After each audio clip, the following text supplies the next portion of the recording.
कक्षा 11वीं के स्टूडेंट, फाइनली मैं आपके लिए हिंदी विषय के त्रैमासिक परीक्षा के मोस्ट इंपोर्टेंट क्वेश्चन लेकर आ चुका हूँ। ये वीडियो का पार्ट नंबर 1 है। ठीक, मोस्ट इंपोर्टेंट क्वेश्चन का पार्ट नंबर 1 है, पार्ट 2 भी आएगा। ठीक, पार्ट नंबर 1 के क्वेश्चन देखते हैं क्या है।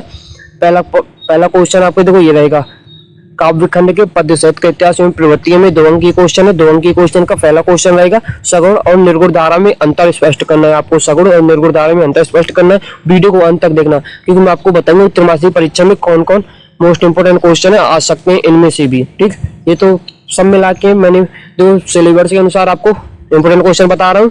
अगर आप टॉप करना चाहते हो, अगर आप पास पर होना चाहते हो, तो मैं आपको ये भी बताऊंगा कि त्रैमासिक परीक्षा में कौन कौन क्वेश्चन आएंगे, तो वीडियो को अंत तक जरूर देखना। ठीक, दूसरा क्वेश्चन है, दो प्रगतिवादी कवियों के नाम, उनकी एक एक रचना के नाम लिखिए। ठीक, तीसरा क्वेश्चन है, छायावाद की कोई 2 विशेषताएं लिखो। ठीक, चौथा क्वेश्चन है, भक्ति काल को हिंदी साहित्य का स्वर्ण काल क्यों कहा जाता है। अब आते हैं अगले क्वेश्चन पर। अगला क्वेश्चन आपका पांचवा क्वेश्चन है, भारतेंदु युग की 2 प्रवृत्तियों के नाम लिखना है। छठवां क्वेश्चन है, प्रयोगवादी काव्य की 2 विशेषताएं लिखिए। सातवां क्वेश्चन है, रीति काल की 2 प्रमुख प्रवृत्तियों के नाम लिखना है।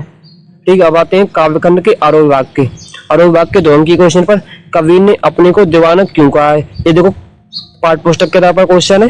दूसरा क्वेश्चन है, मीरा कृष्ण की उपासना किस रूप में करती है, वह रूप कैसा है। अब आते हैं अगले क्वेश्चन पर। अगला क्वेश्चन आपका तीसरा, कबीर की दृष्टि में एक है, इसके समर्थन में उन्होंने क्या तर्क दिया। ठीक, दूसरा क्वेश्चन मानव शरीर का निर्माण किन तत्वों से हुआ है। पांचवा क्वेश्चन है आपका, मीरा जगत को देखकर क्यों रोती है। ठीक, छठवां क्वेश्चन है, लोक लाज खोने का क्या अभिप्राय है। ठीक, अब आते हैं अगले क्वेश्चन पर। अगले क्वेश्चन आपके रहेंगे महत्वपूर्ण व्याख्या, 4 अंक की व्याख्या रहेंगी आपकी। ठीक, हम तो एक एक करी जाना, ये जो आपकी लाइन है, हम तो एक एक करी जाना मोस्ट है। ठीक, आप देख सकते हो। दूसरा है, मेरे तो गिरधर गोपाल, ये भी एक पैराग्राफ है, उसको भी याद कर लेना। ठीक, तीसरा क्वेश्चन है, जैसी वाड़ी काष्ठी काटे व्यापक धरे स्वरूपे सोई। ठीक, तीसरा ये है। अब आते हैं अगले क्वेश्चन पर। अगले क्वेश्चन आपके रहेंगे महत्वपूर्ण कवि परिचय आपके 3 अंक की है। अगर आप 2 पढ़ लेते हो तो चाहे वार्षिक हो चाहे त्रैमासिक हो। ठीक, वार्षिक त्रैमासिक में तो आएंगे ही, वार्षिक परीक्षा में भी मोस्ट क्वेश्चन है, कबीरदास और मीराबाई। ठीक, दोनों याद कर लेना। अब आते हैं अगले क्वेश्चन पर। अगले क्वेश्चन रहेंगे, गद्य साहित्य का इतिहास एवं प्रवृत्तियों को विकास 2 अंक की क्वेश्चन है। गद्य साहित्य का इतिहास प्रवृत्तियां लिखना आपको। भारतेंदु युग की किन्हीं 2 विशेषताओं का उल्लेख कीजिए। दूसरा क्वेश्चन है, निबंध किसे कहते हैं, बाबू गुलाब राय के अनुसार निबंध को परिभाषित करना है आपको। ठीक, तीसरा क्वेश्चन है, आत्मकथा और जीवनी में अंतर लिखना है। चौथा क्वेश्चन है, रेखा चित्र और संस्मरण में अंतर बताइए। पांचवा क्वेश्चन है, उपन्यास और कहानी में अंतर लिखिए। छठवां क्वेश्चन है, नाटक और एकांकी में अंतर लिखना है। ठीक, अब आते हैं अगले क्वेश्चन पर। अगले क्वेश्चन आपके रहेंगे गद्य खंड से आरोह विभाग के 2 से। ठीक, गद्य खंड से आपके पहला क्वेश्चन है, नमक का दरोगा कहानी का कौन सा पात्र आपको सबसे अधिक प्रभावित करता है और क्यों। दूसरा क्वेश्चन है, मियां नसरुद्दीन के व्यक्तित्व को 2 विशेषताएं लिखिए। ठीक, तीसरा क्वेश्चन है, पंडित अलोपुद्दीन की गाड़ियां कहां और क्यों और किसने रोकी थी। ठीक, चौथा क्वेश्चन है, मियां नसरुद्दीन को नॉन वाइयों का मसीहा क्यों कहा गया। ठीक, पांचवा क्वेश्चन है, नॉन वाई किसे कहते हैं। छठवां क्वेश्चन है, पथेर पंचाली फिल्म की शूटिंग का काम 2.5 साल क्यों चला। ठीक है, आते हैं अगले क्वेश्चन पर। अगले क्वेश्चन आपके देखो 7वां क्वेश्चन है, बाल मुकुंद गुप्त ने देश को अभाग्य भारत क्यों कहा है। ठीक, 8वां क्वेश्चन है, लॉर्ड कर्जन के व्यक्तित्व की 2 विशेषताओं को वर्णन कीजिए। 9वां क्वेश्चन है, नौकरी में ओहदे की ओर ध्यान मत देना, ये तो पीर की मजार है, यह कथन किसने कहा है। 10वां क्वेश्चन आपका, भूलों की जगह दूसरा कुत्ता क्यों लाया गया, उसने फिल्म की किस दृश्य को पूरा किया। ठीक, अब आते हैं अगले इंपोर्टेंट क्वेश्चन पर। अगले इंपोर्टेंट क्वेश्चन आपकी गद्यांशों की व्याख्या। आपको गद्यांशों की व्याख्या 4 अंक की है।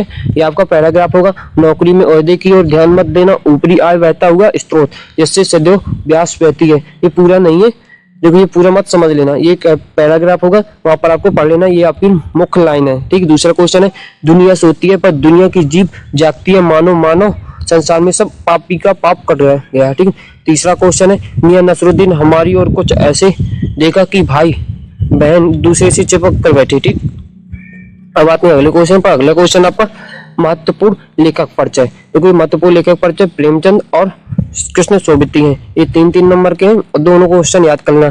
ये वार्षिक में भी आ सकते हैं और त्रैमासिक में तो आएंगे ही, अर्धवार्षिक में भी संभावना इनकी रहती है 100%। ठीक है, बात है अगले क्वेश्चन पर। अगले क्वेश्चन आपके बेतान की पुस्तक से आपके 2 अंक के क्वेश्चन कौन कौन से आएंगे पहले देखते हैं। पहला क्वेश्चन है लता मंगेशकर की गायन की विशेषताएं लिखिए। दूसरा क्वेश्चन है शास्त्रीय संगीत और चित्रपट संगीत में क्या अंतर है। तीसरा क्वेश्चन है लता मंगेशकर को भारतीय गायिकाओं ने बेजोड़ क्यों कहा गया है। ठीक, चौथा क्वेश्चन है लता मंगेशकर के पिता का क्या नाम था, वह क्या थे। ठीक, पांचवा क्वेश्चन है लेख कितने प्रकार के होते हैं। ठीक, अब आते हैं अगले क्वेश्चन पर। अगले क्वेश्चन आपके रहेंगे व्यक्ति तत्व और माध्यम, इससे भी 2 अंक की क्वेश्चन आता है।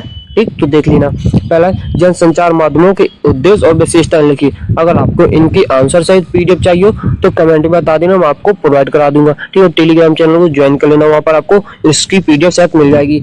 दूसरा क्वेश्चन है जनसंचार माध्यम के क्या खतरे हैं। ठीक, तीसरा क्वेश्चन है पत्रकारिता क्या है। चौथा क्वेश्चन है समाचार के तत्वों के नाम लिखिए। पांचवा क्वेश्चन है खोज फरक पत्रकारिता क्या है।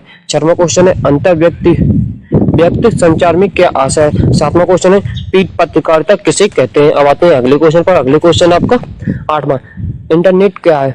9वां ब्रेकिंग न्यूज से क्या आशा है। 10वां क्वेश्चन है वॉचडॉग पत्रकारिता के विषय में बताइए। ठीक, अब मैं आपको बताने वाला हूँ जो त्रैमासिक परीक्षा में मोस्ट इंपोर्टेंट क्वेश्चन है वो कौन कौन से आ सकते हैं। ठीक, इसी से पहले देख लेते हैं व्यक्तित्व माध्यम से। व्यक्तित्व माध्यम से क्या है, देखो मोस्ट इंपोर्टेंट क्वेश्चन आपको क्या है बताना।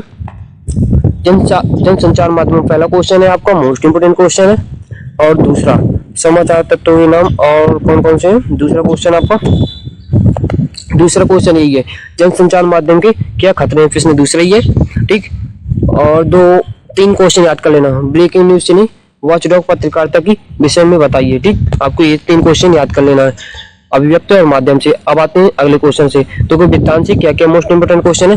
वेदांत से लेख कितने प्रकार के होते हैं। ठीक, लता मंगेशकर की गायन की विशेषताएं लिखिए, मोस्ट इंपोर्टेंट क्वेश्चन रहेंगे। और तीसरा देखो 5 क्वेश्चन में से 3 क्वेश्चन इससे याद कर लेंगे तो 2 नंबर का आपका क्वेश्चन फंस जाएगा। ठीक है, अब आते हैं अगले क्वेश्चन पर।